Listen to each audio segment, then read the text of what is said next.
Good afternoon. This is J.R. Banks, also known as No Nonsense 1 2017. The title of today's topic is We Have a Racist Nut in the White House and the Left Owes George W. Bush an Apology. It's now been 5 days since the fallout with President Trump's latest remark. At this point, I have to say there really is something racist about him. Hey, I'm not ashamed to say I was willing to give him a chance. Give him a chance. I know he talks like a fool, but let's give him a chance and see what he does.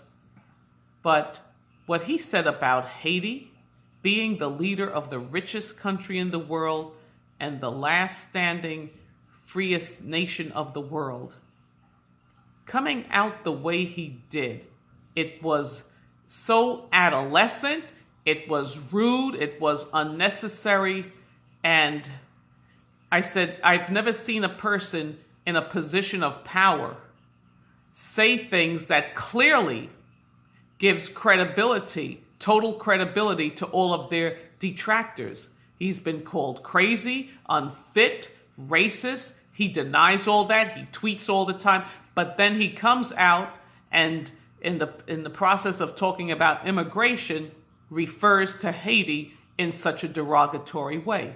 I don't have to repeat the word. It's been repeated all over the world, for that matter.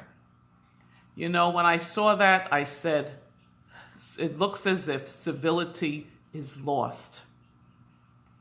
When I saw that, and then he continued and included Africa in that S-hole remark, and then he went on to say we need to get people from Norway to migrate here.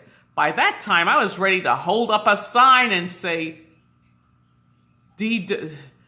Donald Trump, you need to hold up a sign that says black and brown people need not apply for citizenship. All that he said, he totally ripped up his own credibility. And I have never seen a person who could be so hell-bent on saying everything that goes through their mind and therefore giving all of their detractors more and more ammunition. And in saying that, I couldn't help but thinking of former President George W. Bush. The whole 8 years that Bush was in the White House, he was hated, he was excoriated, and said people were saying, oh, he wasn't fit to be president. Some of them even went so far as to call him a Hitler, saying he was like Hitler.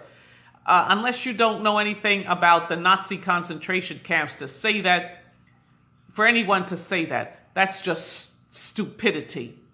Hey, nobody was put in a concentration camp because they made a comment about George W. Bush. The whole 8 years, the man held his tongue. He never lashed out at his detractors because he was a gentleman. Now some of these same Democrats are speaking so highly of W. Bush. Well, you had somebody who was decent. You didn't like the outcome of the 2000 election. Kept saying he stole the election. Bush lied. Who died? On and on and on. So now I say this one here in the White House, I call him Republican revenge. You see, you get payback after a while. What I want to see in this country is for a return to civility. People, we have to become civil towards each other again.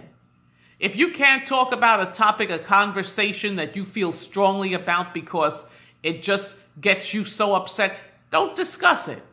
Sometimes you can't discuss politics with someone else who has a different point of view because you get upset. Then whatever gets you upset, don't talk about it. There's plenty in this beautiful world to talk about. What will make America great again is when we return to civility, knowing how to speak to people and speak to them, greet them. It doesn't matter if they voted for the elephant and you voted for the donkey or vice versa. Your neighbor is your neighbor. Again, let us return to civility. This is the day after Dr. Martin Luther King Jr.'s birthday. Let's be a civil people, and that I believe will help restore peace and prosperity to America. Well, this is all I have to say. Again, this is J.R. Banks, author of the upcoming book, I'm Black, I'm Conservative, So What?